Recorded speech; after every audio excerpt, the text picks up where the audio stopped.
সকলকে স্বাগত জানিয়ে আজকে ভিন্নধর্মী একটা ক্লাসের সাথে যুক্ত হয়ে আপনাদের সাথে যুক্ত হয়েছি। তো আজকে আমরা আলোচনা করব বিভিন্ন প্রকার সোর্স নিয়ে।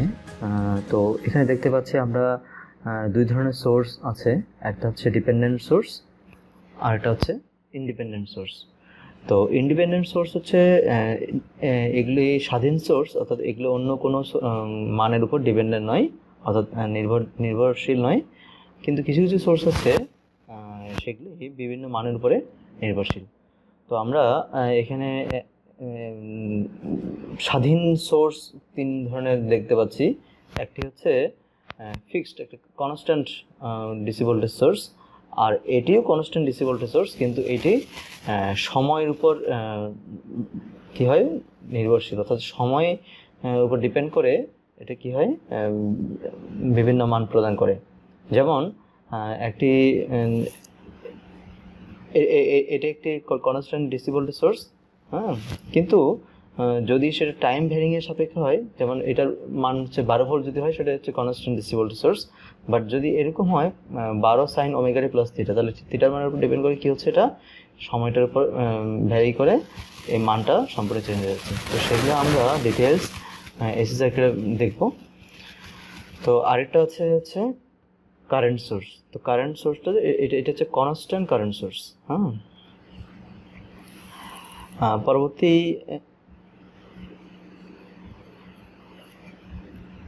সোর্স হচ্ছে ডিপেন্ডেন্ট সোর্স, অর্থাৎ একটি মানের উপর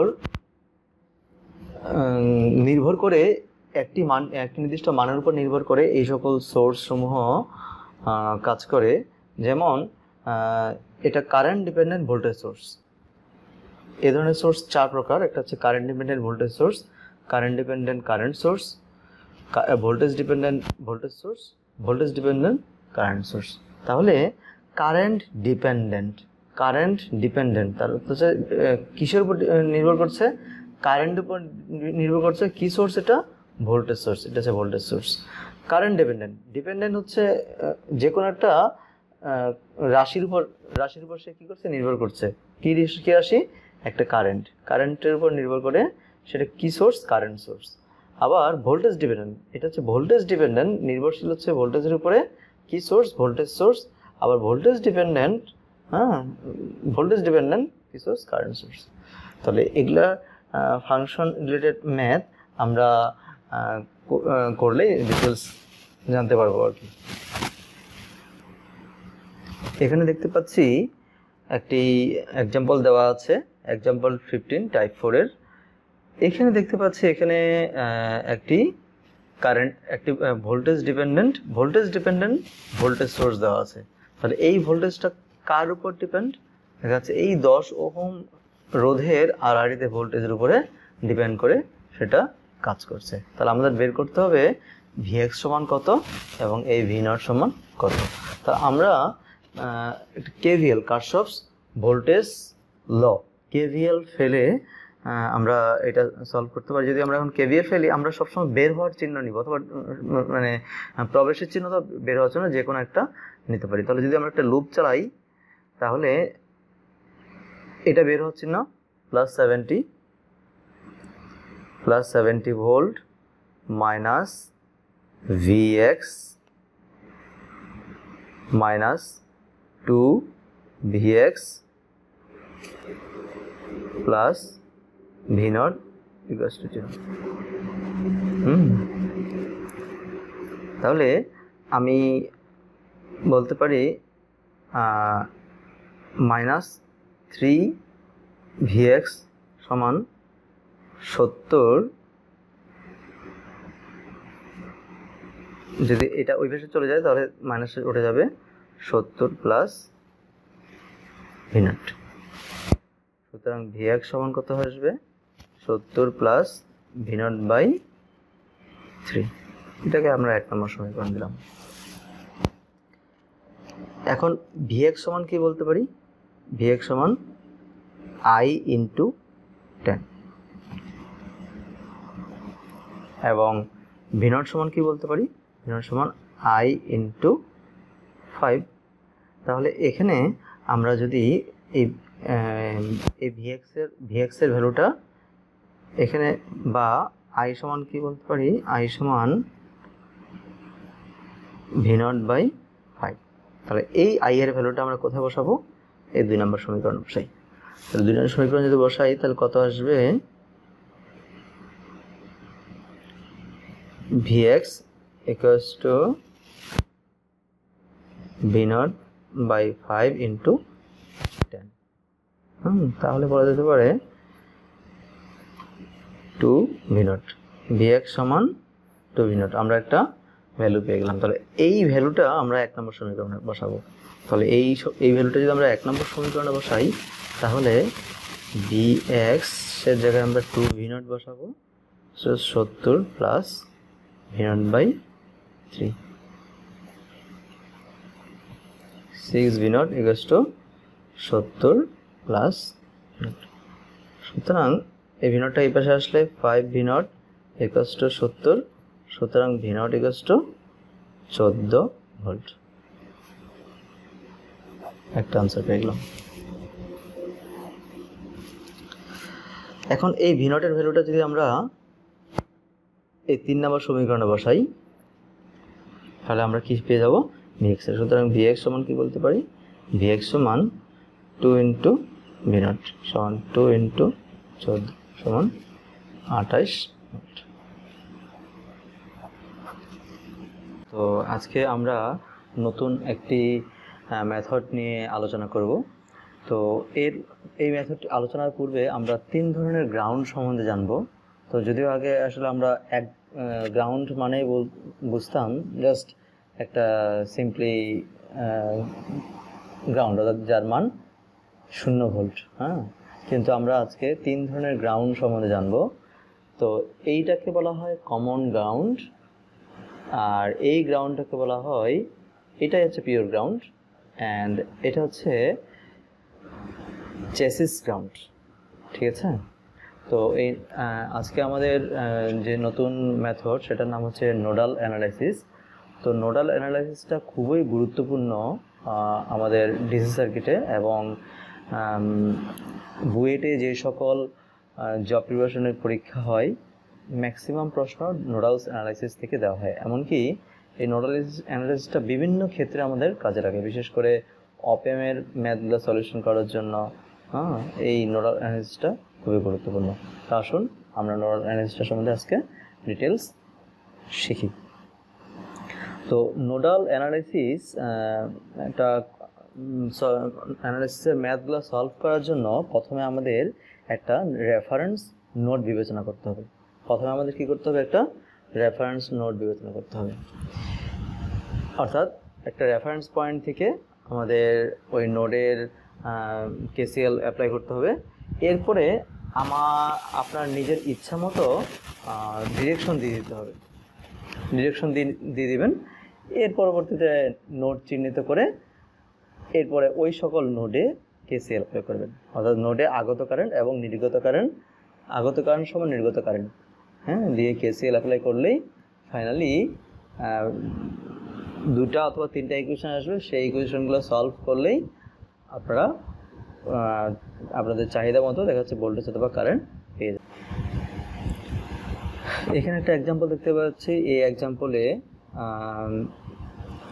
2 ওহম, 4 ওহম, 6 ওহম দেওয়া আছে, এবং এখানে 2টি কারেন্ট সোর্স দেওয়া আছে।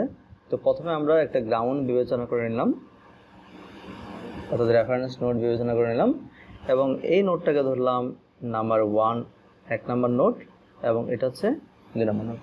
তাহলে এই নোডে আমরা কারেন্ট ডিরেকশন দিলাম, এই কারেন্টের দিকে যাচ্ছে, এই কারেন্টের দিকে যাচ্ছে, এবং এই নোডে এই কারেন্টটা আসতেছে, এই কারেন্টে যাচ্ছে।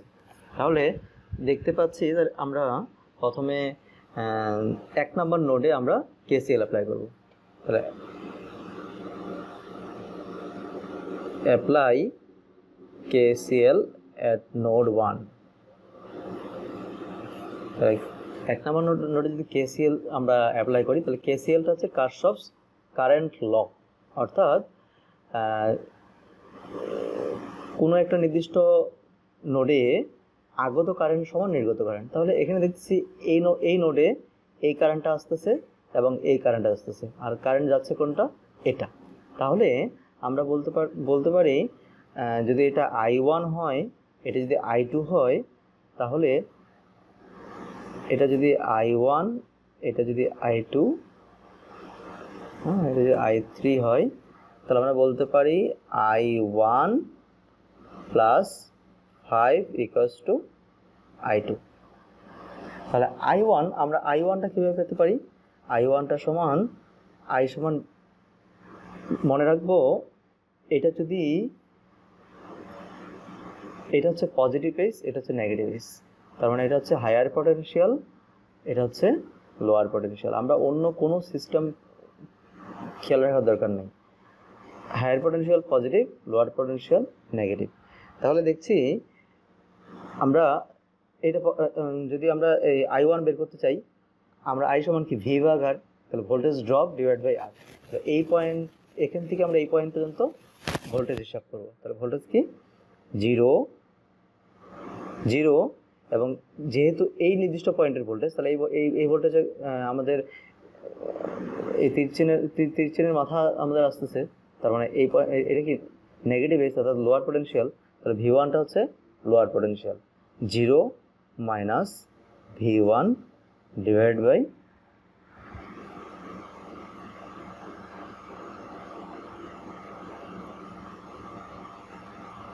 2 প্লাস 5 ইকুয়ালস টু তাহলে নির্দিষ্ট পয়েন্টের ভোল্টেজ। তাহলে যদি আমরা এই কারেন্ট ডিরেকশন হিসাব করি, তাহলে এটার পজিটিভ, এটা হচ্ছে হায়ার পটেনশিয়াল এবং এটা লোয়ার পটেনশিয়াল। লোয়ার পটেনশিয়াল হচ্ছে 2 নম্বর নোটটা। তাহলে আমরা এটা কি বলতে পারি, V1 minus V2 divide by 4।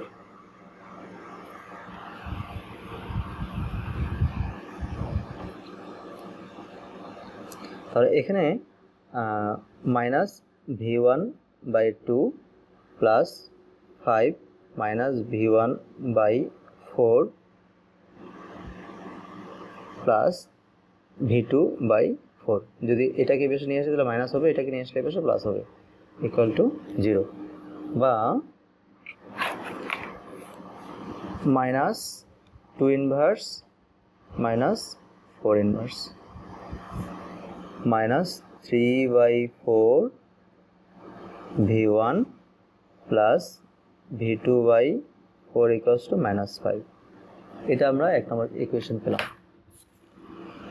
অর্থাৎ minus 3/4 V1 V2 by 4 equals to 5। এটা আমরা 1 নম্বর নোডে KCL অ্যাপ্লাই করে একটা আমরা ইকুয়েশন পেলাম। এখন আমরা 2 নম্বর নোডে আমরা KCL অ্যাপ্লাই করবো। তাহলে 2 নম্বর নোডে আমরা যদি KCL অ্যাপ্লাই করি, তাহলে কি পাবো? সবসময় খেয়াল রাখবো, আমরা যেই নোডে বিবেচনা করি না কেন, আমাদের ডিরেকশন সবসময় সেম। আমাদের ডিরেকশন সবসময় অল টাইম ডিরেকশন আমরা সেম ধরে বিবেচনা করবো। কোনো দেখা যাচ্ছে হায়ার পটেনশিয়াল লোয়ার পটেনশিয়াল হিসাব করার দরকার নেই, অর্থাৎ না আমি এই নোটটা ধরলে এটা হায়ার পটেনশিয়াল এটা লোয়ার পটেনশিয়াল, এই ধরনের কোনো হিসাব করার দরকার নেই। জাস্ট আমি খেয়াল রাখবো আমি ডিরেকশনটা যেটা দিব সেটাই আমার যেহেতু ডিরেকশনটা দিক দিচ্ছি, তাহলে এটা হায়ার পটেনশিয়াল এটা লোয়ার পটেনশিয়াল। যেহেতু ডিরেকশনটা দিক দিচ্ছি, সুতরাং এটা হায়ার পটেনশিয়াল এটা লোয়ার পটেনশিয়াল। যেহেতু এই পয়েন্টে কি আসতেছে, লোয়ার পটেনশিয়াল আসতেছে, তখন এখান থেকে হিসাব করবো, তখন এটা এই পয়েন্টে হায়ার পটেনশিয়াল আসবে, অপর পয়েন্টটা লোয়ার পটেনশিয়াল আসবে। আচ্ছা, তাহলে এখন আমরা KCL at নোড 2, যদি 2 নম্বর নোডে আমরা KCL অ্যাপ্লাই করি, তাহলে V1 minus V2 divide by 4, এই কারেন্টটা আসতেছে আর এই দুটা কারেন্টটা চলে যাচ্ছে। তাহলে বলতে পারি 5 যোগ V2 বাই 6, যেহেতু এটা হায়ার পটেনশিয়াল, 0টা লোয়ার পটেনশিয়াল, তার V2 মাইনাস 0 ডিভাইড বাই 6। ঠিক আছে, এখান থেকে V1 by 4 minus V2 by 4 minus V2 by 6 equals to 5, বা 4 ইনভার্স